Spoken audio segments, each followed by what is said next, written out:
দিয়েছেন এক, হিটলার ইহুদি মেরেছে 60 লাখ, কয় লাখ। পৃথিবীতে এইডস এর নাম শুনেছেন?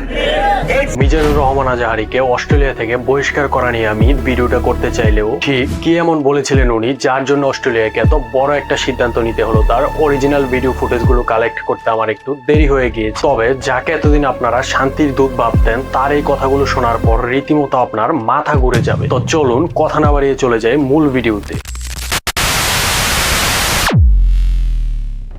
জাহান্নামের ভয়, জান্নাতের লোভ আর আধ্যাত্মিকতার দাবি, এই তিনটা জিনিসকে পুঁজি করে কিভাবে লক্ষ লক্ষ মানুষের ব্রেইন ওয়াশ করা যায় তার সবচেয়ে বড় উদাহরণ হচ্ছে মিজানুর রহমান আজাহারীর সমালোচিত কিছু বক্তৃতার অংশ। এই মিজানুর রহমান আজাহারী, যিনি ওয়াজের মঞ্চে উঠলে বাঙালি মুসলমানদের ঠিক ঠিক দুর্নীতি কেঁপে উঠে ওয়াজের মঞ্চ, তিনি হচ্ছে মিজানুর রহমান আজাহারী। যাকে এক নজর দেখার জন্য লাখো বাঙালির ভিড় জমে যায়, তিনি হচ্ছে মিজানুর রহমান আজাহারী। যিনি কথার ফাঁকে ফাঁকে পশ্চিমাদের মতো ইংরেজি বলে বলে আধুনিক ইসলাম বিক্রি করে, তিনি হচ্ছে মিজানুর রহমান আজাহারী। যার জনপ্রিয়তা দিনকে দিন মাটি থেকে আরশে পৌঁছে যাচ্ছে, তিনি হচ্ছেন মিজানুর রহমান আজাহারী। গত 1 তারিখের ব্রেকিং নিউজটা হয়তো আপনারা অনেকেই শুনেছেন। ডেইলি মেইল সহ একাধিক সংবাদ মাধ্যম থেকে আমরা জানতে পারি যে সেই জনপ্রিয় মিজানুর রহমান আজাহারীকে বহিষ্কার করা হচ্ছে অস্ট্রেলিয়া থেকে। তার ভিসা অলরেডি বাতিল করে দেওয়া হয়েছে। এত জনপ্রিয় একজন বক্তার বিরুদ্ধে কেন এমন সিদ্ধান্ত নিল অস্ট্রেলিয়া? তবে কি তারা ইসলাম বিদ্বেষী, নাকি এই সকল বক্তাদের আইডিওলজিতে লুকিয়ে রয়েছে ভয়ঙ্কর উগ্রবাদের মতো মনোভাব, যার কারণে সভ্য প্রায় সমস্ত দেশগুলো এই আইডিওলজিকে তাদের দেশ থেকে বহিষ্কার করে বর্ডার পার করে দিচ্ছে? প্রথমেই যেই প্রশ্নটা আসে, কি এমন বলেছিল মিজানুর রহমান আজাহারী যার জন্য অস্ট্রেলিয়াকে এত বড় একটা সিদ্ধান্ত নিতে হবে? ইহুদিরা হচ্ছে পৃথিবীতে সবচেয়ে টেরাতি। ওরা নিজেদের 70,000 নবীকে নিজেরা মেরেছে। নাউযুবিল্লাহ। এজন্য দরিবাত আলাইহিমুজ জিল্লাতু ওয়াল মাসকানা, গোটা বিশ্বে আল্লাহ তাদেরকে শাস্তি দিয়েছেন এক, হিটলার ইহুদি মেরেছে 60 লাখ, কয় লাখ। পৃথিবীতে এইডস এর নাম শুনেছেন? এইডস ছড়িয়েছে ওরা, HIV ওরা ছড়িয়েছে পৃথিবীতে।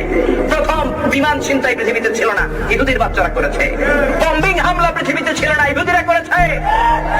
আমাদের জায়নামাজের মধ্যে কাবার ছবি, মসজিদে নববীর ছবি ছিল না, ওরা দিয়েছে। একটু থামুন, একটু লজিক দিয়ে চিন্তা করুন। দ্বিতীয় বিশ্বযুদ্ধে প্রায় 60 লক্ষ ইহুদিকে গ্যাস চেম্বারে ঢুকিয়ে পুড়িয়ে তিলে তিলে হত্যা করা হয়েছিল। ছোট শিশু, নারী, সাধারণ মানুষ কাউকে ছাড়েনি নাৎসি বাহিনী। আর এই সভ্য সমাজে এসে যখন একজন মানুষ হিটলারের সেই গণহত্যাকে ঈশ্বরের শাস্তি বলে জাস্টিফাইড করছেন, হিটলারকে বানাচ্ছেন ঈশ্বরের প্রতিনিধি, তখন এটা কখনোই মেনে নেওয়া যায় না। এখন দেখুন এদের সবচেয়ে বড় বন্ডামি।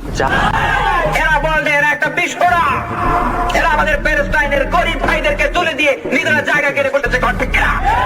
তোদের সাথে যুদ্ধের জন্য আমাদের তলোয়ারের দরকার নাই। লোহিত সাগরের সামনে দাঁড়িয়ে সবাই পেশাব করলে তোরা ভেসে উড়ে যাবি। ইহুদিদের সাথে মুসলমানদের কোনো সম্পর্ক? আজাহারীর যে সকল বক্তারা সারাদিন ফিলিস্তিনের জন্য কাঁদেন, সোশ্যাল মিডিয়ায় ফিলিস্তিনের শিশুদের নিয়ে পোস্ট দেন, ফিলিস্তিনের শিশুদের নিয়ে মানবতার দোহাই দেন, ইসরায়েলের বর্বরতার বিচার চান, তাদের বলছি আমি আপনাদের সাথে শতভাগ একমত এবং আপনাদেরই মতো আমি সমভাবে ব্যথিত। যে কোনো নিরীহ মানুষের মৃত্যুর প্রতিবাদ করাটা, বিচার চাওয়াটা একজন মানবিক মানুষের কাজ।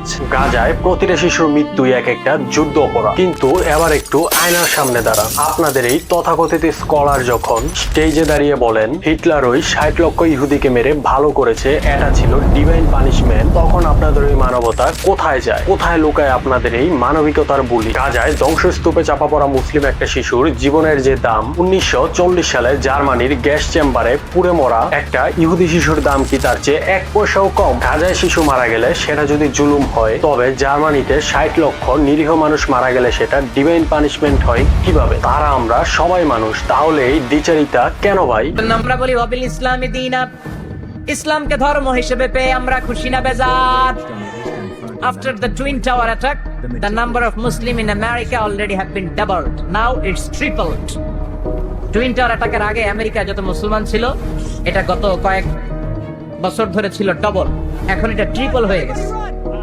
মানে টুইন টাওয়ার অ্যাটাকের আগে আমেরিকায় মুসলমানের সংখ্যা যা ছিল, এখন এটা 3 গুণ বাড়ছে।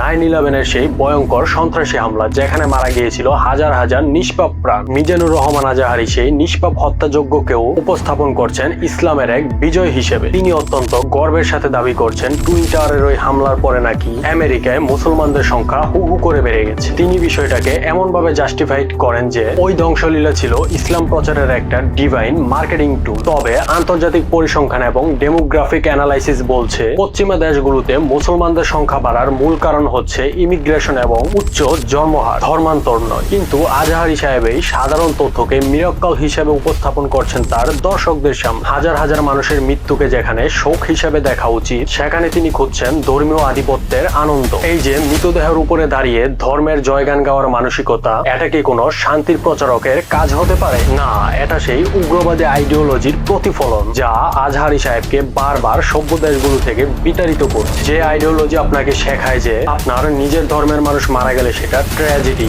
আর অন্য ধর্মের মানুষ মারা গেলে সেটা উৎসব বা ঈশ্বরের শাস্তি, সেই আইডিওলজির চেয়ে ভয়ঙ্কর, নোংরা আর কিছুই হতে পারে না। অস্ট্রেলিয়ার সরকার ঠিক এই জায়গাটাতেই আঘাত করেছে। টনি বার্গ যে সিদ্ধান্ত নিয়েছে তা প্রতিটা সভ্য দেশের জন্য একটা উদাহরণ স্বরূপ। কারণ বাক স্বাধীনতা মানে এইটা নয় যে আপনি সাধারণ মানুষের মধ্যে ঘৃণা ছড়াবে। এখন কিছু অন্ধভক্ত এসে কমেন্টে কান্নাকাটি শুরু করবে। ভাই একটু থামেন, উনার ট্র্যাক রেকর্ডটা একটু খুলে দেখেন। এই ঘটনা উনার সাথে এইবারই প্রথম হয়নি। এই ধাক্কাটা উনি প্রথমবার কোথায় খেয়েছিলেন জানেন? হ্যাঁ, উনার নিজেরই দেশ বাংলাদেশ। বিভিন্ন সংবাদ মাধ্যম সহ উইকিপিডিয়া থেকে আমরা তথ্য পাই যে এই বাংলাদেশি প্রথম তাকে প্রকাশ্যে ওয়াচ করা নিষিদ্ধ করেছিল। কেন?